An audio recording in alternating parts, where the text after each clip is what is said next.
Assalamualaikum warahmatullahi wabarakatuh.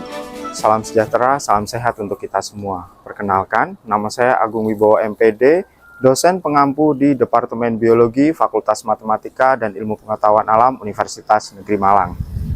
Pada kesempatan video PDD UKT-PT bidang pengajaran ini, saya akan memaparkan gambaran umum pendekatan pembelajaran serta menyajikan cuplikan proses perkuliahan dari salah satu mata kuliah yang saya ampu, yaitu pengembangan bahan ajar berbasis IT. Mata kuliah pengembangan bahan ajar berbasis ICT memiliki kode mata kuliah PBIO 230038 dengan bobot 4 SKS. Mata kuliah ini ditujukan bagi mahasiswa semester 6 program studi S1 Pendidikan Biologi. Perkuliahan ini dilaksanakan selama 16 minggu efektif dengan bobot 4 SKS, beban belajar mahasiswa pada setiap minggunya sebanyak 6 jam per minggu, yang terbagi menjadi beberapa kegiatan termasuk kegiatan tatap muka ataupun praktikum, tugas terstruktur, dan juga tugas mandiri.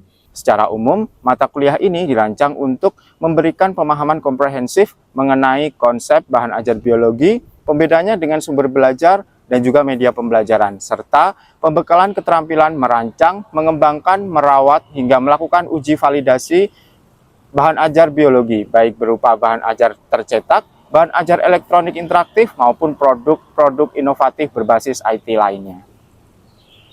Mata kuliah ini dibentuk untuk mendukung pencapaian CPL 5 program studi, yaitu memahami dan terampil menerapkan konsep, prinsip, serta prosedur dasar desain pembelajaran biologi untuk merancang, melaksanakan, dan juga mengevaluasi pembelajaran biologi berbasis student-centered learning, dan juga scientific, dengan memanfaatkan ICT, potensi lokal, kearifan lokal, untuk mengembangkan kecakapan abad hidup 21. CPL tersebut diturunkan ke dalam 3 capaian pembelajaran mata kuliah atau CPMK. Yang pertama, CPMK 5.1, mengeneralisasi secara komprehensif tentang konsep bahan ajar, jenis-jenisnya, serta model-model pengembangan R&D seperti Eddy, Lee and Owens, Plum, Chem, dan juga Assure. Yang kedua, CPMK 5.2, terampil menguraikan capaian pembelajaran atau CP, biologi kurikulum merdeka ataupun kurikulum terbaru menjadi tujuan pembelajaran atau TP secara operasional, dan juga alur tujuan pembelajaran ataupun ATP, lalu mengembangkannya menjadi bahan ajar cetak, elektronik, serta produk inovatif berbasis ICT. Yang ketiga, CPMK 5.3, terampil merancang instrumen validasi dan uji coba bahan ajar, serta mengimplementasikannya pada prototipe produk yang dikembangkan. Selama 16 minggu, perkuliahan mahasiswa mempelajari topik-topik esensial sebagai berikut. Yang pertama, konsep dasar dan klasifikasi bahan ajar konvensional versus inovatif. Yang kedua, analisis model development R&D berupa Eddy, Lee and Owens, Plum, dan juga Assure. Yang ketiga, praktik penurunan capaian pembelajaran menjadi tujuan pembelajaran, ATP, dan juga materi esensial. Berikutnya, pengembangan bahan ajar cetak dan juga digital atau e-modul interaktif. Berikutnya, pengembangan produk inovatif berbasis ICT ataupun gamifikasi yang terintegrasi AI. Terakhir, materi tentang validasi, uji coba produk, dan juga pengukuran kelayakan.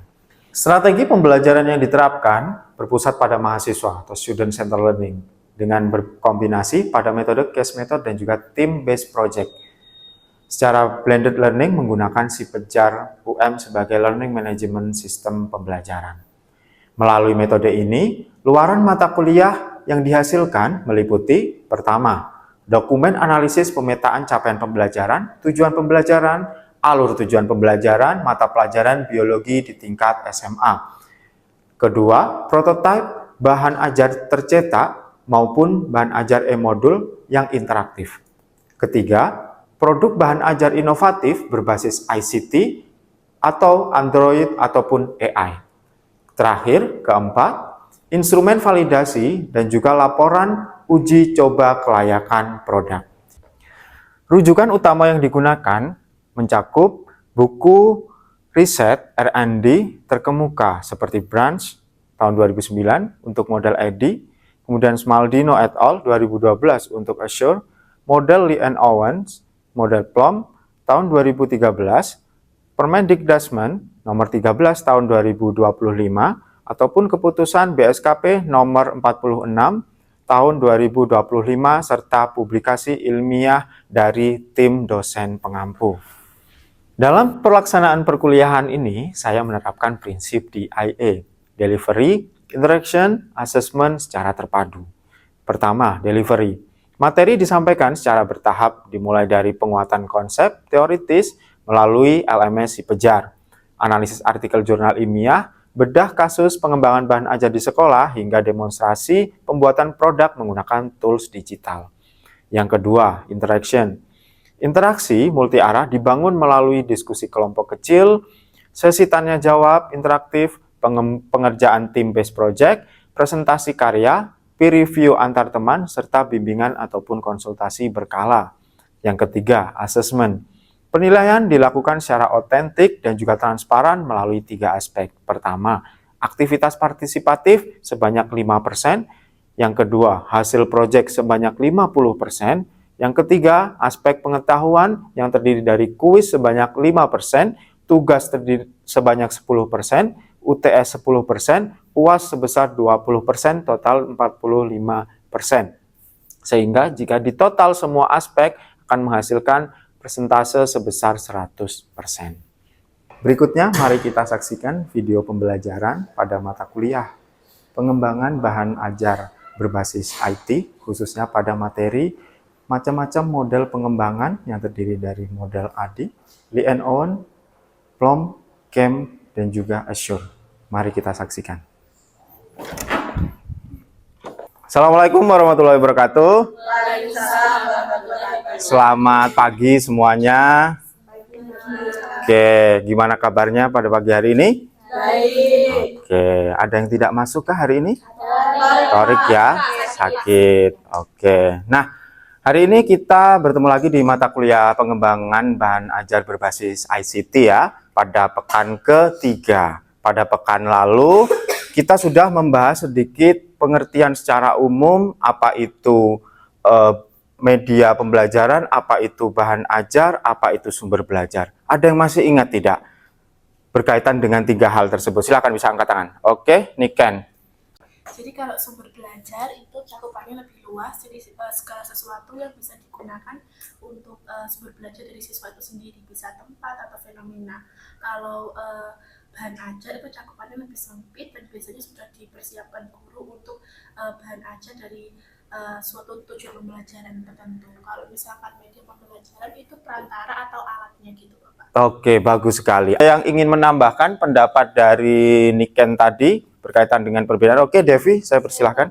Saya mau menambahi pendapatnya Niken tadi, khususnya di bahan ajar. Jadi di bahan ajar itu dia lebih spesifik, di dalamnya dia mengambil satu materi dan isinya itu lebih lengkap, Bapak. Bisa ada referensinya, ada latihan-latihan soalnya, seperti itu. Oke, dan bentuknya apa yang Devi ketahui Bentuknya biasanya? bisa digital dan non-digital. Oke. Saya akan mereview sedikit berkaitan dengan perbedaan apa itu bahan ajar, sumber belajar, dan juga media pembelajaran. Seperti yang sudah saya jelaskan minggu lalu, bahwa kalau kita tuangkan di dalam sebuah skema, dalam bentuk diagram seperti ini, atau dalam bentuk ilustrasi seperti ini, jadi kita yang perlu kita ingat adalah bagian sumber belajar. Namanya sumber itu kan cakupannya masih luas sekali. Jadi di dalamnya itu bisa beragam. Nah, kalau kita ibaratkan ini corong, berarti ini bagian atasnya yang diameternya itu cukup lebar. Lalu kemudian menyempit itu bagian leher corongnya ini. Dipersempit dan itu biasanya bahan ajar dituangkan dalam materi 1, materi 2, materi 3, dan seterusnya. Gitu ya. Nah, lalu bagaimana cara menyampaikan si bahan ajar ini? Yaitu melalui media perantara berupa media pembelajaran.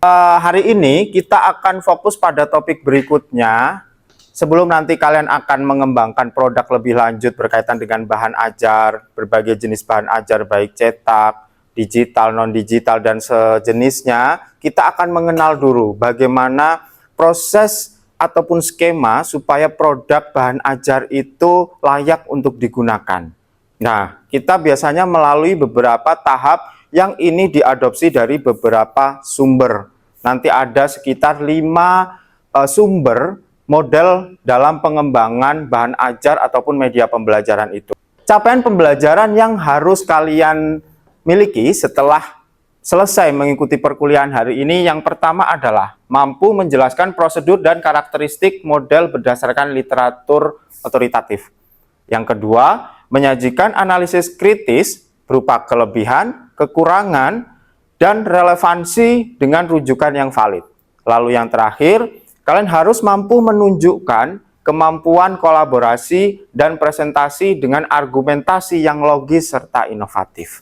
Semoga ini nanti bisa tercapai pada pembelajaran hari ini. Oleh karena itu, silahkan berkontribusi, beraktivitas, memberikan argumen sesuai dengan arahan yang akan saya berikan. Gitu ya. Nah, aktivitas yang akan kita lakukan pada hari ini, kita akan kemas di dalam sebuah tahapan pembelajaran. Yang pertama kita tadi sudah persepsi ya, lalu kita nanti akan warming up sedikit. Kalian nanti akan bermain-main, saya sediakan games, lalu kalian tebak, dan juga nanti kita kasih poin. Lalu kita next pada kegiatan inti, kita masuk, jadi kegiatan ini nanti kita kemas di dalam sebuah metode yang disebut dengan Instructional Design Expo, dan juga Pitching Battle. Seperti yang saya bilang tadi, kita sebelum masuk ke kegiatan inti, kita akan pemanasan terlebih dahulu ya. Silahkan bisa dikeluarkan gadgetnya, HP-nya. Oke, sudah bisa masuk semua. Kalau 30 detik dari sekarang.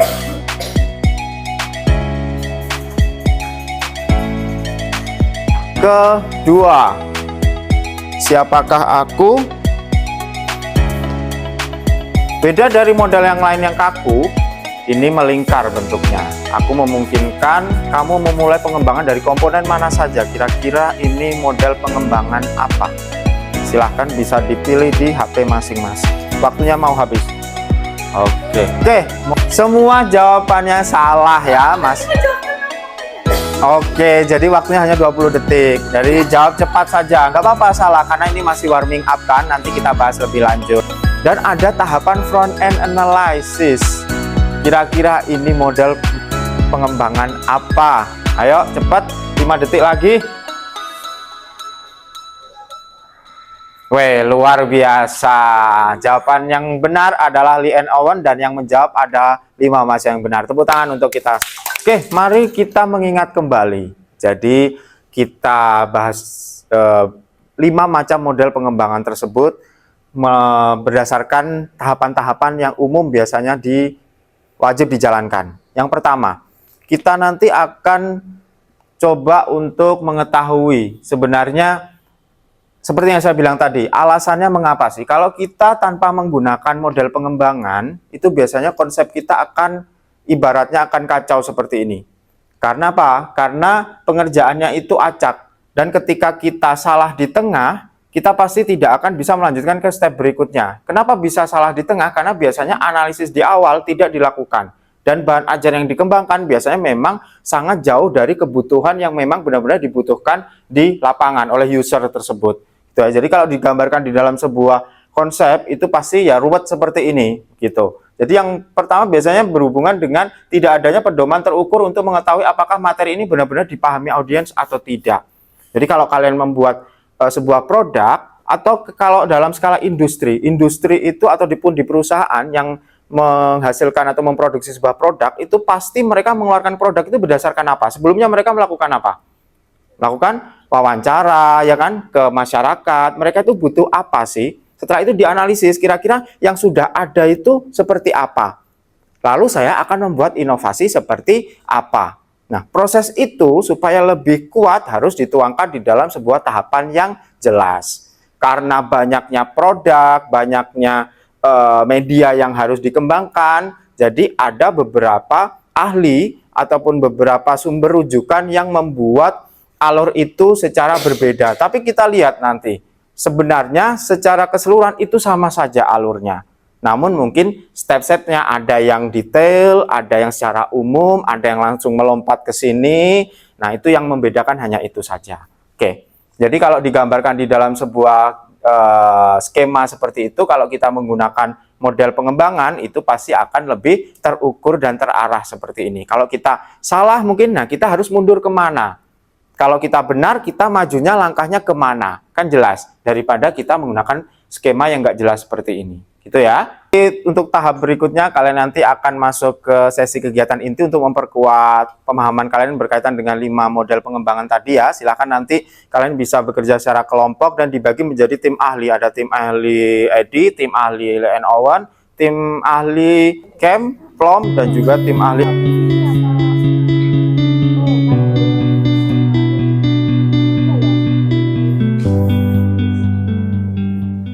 Oke, sudah? Oh iya, Bapak, ini adalah contoh dari model Azure yang sudah kami buat ya Bapak. Jadi di sini kami menjelaskan terkait dengan singkatannya, terus kita menjelaskan terkait komponen dari Azure itu seperti analisis, merumuskan, memilih, menggunakan, dan melibatkan partisipasi evaluasi juga. Dan sudah kami sebutkan keunggulan, keterbatasan, sama relevansi. Dan terkait dengan hal ini, apakah ada kekurangan ya Bapak? Oke, mungkin ini ya untuk relevansi di bidang biologi ini mungkin bisa diperkaya lagi. Karena sebenarnya Azure ini bisa include ke seluruh topik di biologi. Tapi kenapa di sini mungkin... Oke, bagaimana dengan kelompok 1? Ini model pengembangan apa? Len Owen dulu. Oke, silahkan bisa ditunjukkan kira-kira hasil dari desain infografisnya. Jadi di bagian kita di infografis Sebenarnya ciri khas dari apa tadi, Plom ya ini? Ya, Itu pada bagian mana tahapannya yang membedakan dengan tahapan yang lain? Tahapan yang membedakan dari Yang atas. Nah, yang ini dari ini kan? ya, prototipenya Pak. Berikutnya kita nanti akan masuk pada instruksional design expo.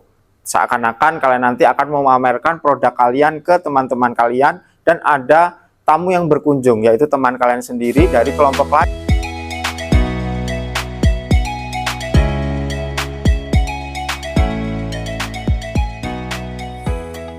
Marel, kira-kira yang membedakan ini sama model yang lain itu apa? kalau di tahap model pengembangan Len Owen ini yang membedakan di tahap yang front end analyze-nya sama di need assessment. Ada saran dari kalian? Ini sih mau nambahin saran, tulisannya kira-kira bisa diperbesar sedikit sama ditata space-nya biar nggak kelihatan pusing gitu. Oke, siap, terima kasih. Oke. Adanya kurang fleksibel dalam model Azure itu kenapa? Nah, karena kurang fleksibel di sini itu dikarenakan model ini tuh biasanya digunakan untuk pengembangan khususnya pada guru atau praktisi aja.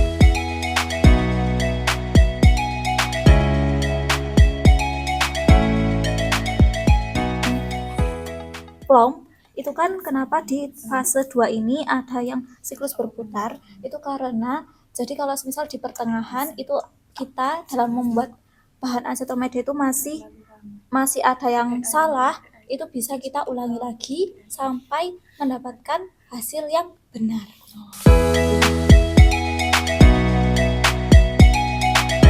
Bagaimana? Sudah mendapatkan insight baru ya berkaitan dengan model-model pembelajaran yang lain. Dan juga bagi para tim ahli, apabila mendapatkan masukan, kritik dari teman, nanti bisa diperbaiki. Oke, begitu ya. Nah, sekarang kalian bisa kembali ke tim asal. Silakan kembali ke tim asal. Untuk kita masuk pada step yang ketiga untuk menajamkan lagi. Jadi pemahaman kalian berhubungan dengan 5 model pengembangan tadi. Kita akan masuk ke dalam tahap the pitching battle dan juga case matching. Jadi kasus pertama itu game edukasi simulasi mitigasi bencana pada ekosistem pesisir. Di sini deskripsi kasusnya, tim pengembang ingin merancang sebuah media berbasis perangkat lunak berupa game interaktif berbasis komputer atau mobile. Nah, di sini sudah ada kata kuncinya sebenarnya. Untuk mensimulasikan dampak banjir rob terhadap ekosistem mangrove, media ini membutuhkan storyline, aset grafis, audio, pemrograman, ataupun coding. Yang paling cocok silahkan, bisa angkat tangan, silahkan. Dan berikan argumen. Oke, kelompoknya Najwa, Maya, dan juga Marella, silahkan bisa berargumen. Ini kira-kira model yang cocok apa? Pada kasus tersebut, menurut kami, Oke. kami itu model yang cocok buat game interaktif berbasis komputer atau mobile dengan media yang dibutuhkan itu Iya. pemrograman dan Model. interaksi coding itu sesuai dengan tahap yang ada di model Lee and Owen. Oke, karena ini produk yang dikembangkan itu pure memang berbasis digital. Yang di dalamnya itu ada coding, ada game, ada audio, storyline, dan seterusnya ya. Jadi oleh tim ahli Lee and Owen, dia berpendapat bahwa tim ahli Lee and Owen ini ya ini harus pakai saya gitu. Bagaimana dengan kelompok yang lain? Apakah setuju atau mungkin bisa diakuisisi oleh model pengembangan yang lain juga? Silahkan. Jadi benar, memang jawabannya adalah model yang paling cocok adalah Lee. Karena memang tadi fokusnya Lee and Owen itu memang ada menggunakan perangkat lunak. Terus ada coding-coding tertentu yang itu memang basicnya harus ada jaringan internet. Terus kemampuan grafis, desain grafis tinggi. Bagaimana cara menggunakan device-device tertentu itu dijelaskan di dalam Lee and Owen. Oke, siap untuk kasus yang kedua. Siap ya? Modul elektronik. Nah, ini masih elektronik nih. Tapi interaktif, ada penelitian R&D di sananya. Jadi, ada tahap penelitian. Seorang peneliti, saya tekankan ya, seorang peneliti atau mahasiswa ingin mengembangkan modul elektronik interaktif pada materi bioteknologi modern. Penelitian ini ditujukan untuk memenuhi kriteria produk R&D yang praktis, valid, dan juga efektif, sehingga memerlukan tahapan pengujian kualitas yang berulang-ulang. Ayo, bisa angkat tangan? Oke, kelompoknya Khofifah, model pengembangan apa? Menurut kami modelnya itu Lebih keras lagi? menurut kami untuk kasus yang ini itu menggunakan model PLOM. Oh, karena? Silahkan. Di situ ada kata kunci evaluasi formatif berulang. Sedangkan di sini juga pada fase kedua itu Prototyping ya? Ya, ada siklus berulangnya, Pak. Oke, sudah ya? Oke, kita masuk pada kasus ketiga. Kasus C, alat peraga 3D berbasis kearifan lokal. Seorang guru di daerah pedesaan ingin membuat alat peraga 3D jaringan tumbuhan, memanfaatkan alam lokal. Alat-alat peraga ini dirancang langsung digunakan dalam kegiatan pembelajaran tatap muka. Kira-kira model yang cocok adalah apa? Angkat tangan. Kelompoknya Niken. Model Azure, Bapak. Oke, yang lebih keras? Model Azure. Model Azure. Kenapa? Karena di situ kan ada kata kuncinya seorang guru biologi. Sip. Jadi di situ yang mengembangkan adalah guru. Sip. Jadi dia model pengembangannya berbasis kelas. Oke, berbasis kelas. Karena permasalahannya juga ada di situ. Dan dia mengambil sepertinya ini ya lokal apa namanya? Kearifan lokal. Kearifan lokal ya. Karena memang pembelajaran biologi itu sangat dekat dengan unsur kearifan lokal kan. Nah, berdasarkan analisis dari kelompoknya Niken, apakah kelompok lain ada yang ingin menyanggah dan ingin mengakui ini model pengembangannya? Tidak ada, karena memang karena fokusnya pada guru, sehingga ini benar jawabannya adalah Azure. Bagaimana dari sini kira-kira sudah dapat pengetahuan baru dan sudah bisa membedakan dari kelima model pengembangan tersebut? Bisa ya? Oke. Sekarang saya jelaskan sedikit sajalah berkaitan dengan bagaimana jenis-jenis model pengembangan ini yang membedakan satu sama lain supaya kalian lebih kuat dalam memahami 5 model ini sehingga ketika kalian nanti memilih salah satu itu tepat sasaran gitu ya. Oke, dilihat dari fokus utama, bentuk alur dan juga areanya. Tadi kalau EDI itu sifatnya itu dasar, basic banget. Kalau kalian pengen board game berarti cocok pakai EDI. Media ular tangga misalkan. Terus apa lagi yang simpel-simpel seperti itu? Pernah lihat apa? Monopoly. Nah, itu biasanya pakai EDI. Jadi semacam board game gitu. Nah, lalu kalau Lee and Owen itu biasanya hampir mirip sebenarnya dengan EDI. EDI itu singkatannya tadi apa sih? Analyze, Design, Develop, Implement, Evaluation. Benar ya?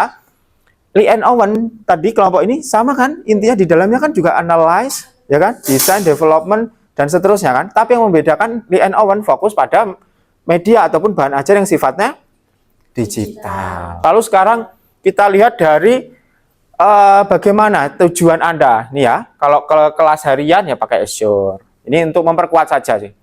Terus kalau pakai IT interaktif berarti Lee and Owen. Riset pengembangan pakai PLOM. Terus ini standar yang dasar-dasar basic-basic biasa pakai EDI. Terus kalau pengen yang fleksibel pakai GEM, seperti kurikulum. Udah ya, paham ya? Bisa dimengerti. Kesimpulan kita hari ini, desain bukanlah kebetulan. Jadi kualitas pengalaman belajar itu berawal dari struktur yang menopangnya seperti apa. Ya kan? Anda kini memiliki blueprint. Pilih perangkat Anda dan mulailah merancang inovasi pembelajaran yang terukur dan terarah. Untuk kesimpulan pembelajaran hari ini seperti itu. Nah, sebelum kita selesaikan pembelajaran kita hari ini, mungkin kalian bisa mempersiapkan gadgetnya. Silahkan laptop juga boleh untuk dibuka si pejarnya. Silahkan.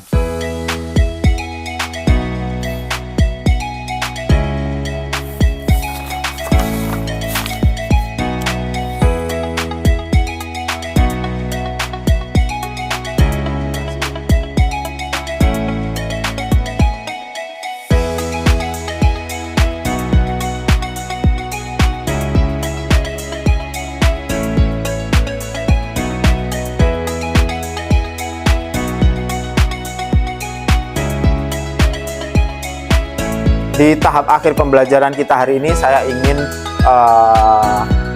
mengetahui refleksi dari kalian. Bagaimana, apa hal baru yang kalian dapatkan, kemudian mungkin pertanyaan-pertanyaan yang masih ingin ditanyakan, silahkan. Boleh disampaikan untuk mengetahui, untuk mengevaluasi juga bahwa pembelajaran yang kita lakukan hari ini sudah berhasil atau belum. Begitu ya, silahkan, saya persilahkan siapa yang ingin memberikan pendapatnya. Kofifah mungkin boleh, apa yang didapatkan di pembelajaran hari ini? Atau mungkin ada pertanyaan-pertanyaan yang masih mengganjal atau masalah-masalah yang ingin disampaikan juga boleh. Silakan. Kalau untuk Oke, mungkin itu saja untuk pembelajaran kita hari ini. Jadi terima kasih atas perhatiannya. Semoga apa yang kita pelajari hari ini bermanfaat, dan juga tadi mungkin ada beberapa revisi ya berkaitan dengan kegiatan di membuat infografis tadi. Silakan bisa diperbaiki. Lalu nanti seluruh tugas tadi itu bisa diupload di si Pejar. Gitu ya. Oke, mungkin sekian untuk pembelajaran kita hari ini. Minggu depan kita akan langsung masuk praktek membuat bahan ajar. Tapi kita mulai dulu dengan bahan ajar yang sifatnya basic, yang non digital. Ya, kita nanti akan praktikum, dan selama beberapa pertemuan ke depan, lalu kita nanti akan tingkatkan ke produk yang lebih tinggi tingkatannya. Jadi yang dari yang basic ke yang tinggi sampai ke yang nanti produk yang benar-benar inovatif sesuai dengan nama mata kuliah yang kita ambil, yaitu pengembangan bahan ajar inovatif berbasis ICT. Gitu ya, terima kasih. Saya akhiri untuk pertemuan kita hari ini. Selamat siang. Assalamualaikum warahmatullahi wabarakatuh. Waalaikumsalam warahmatullahi wabarakatuh. Oke.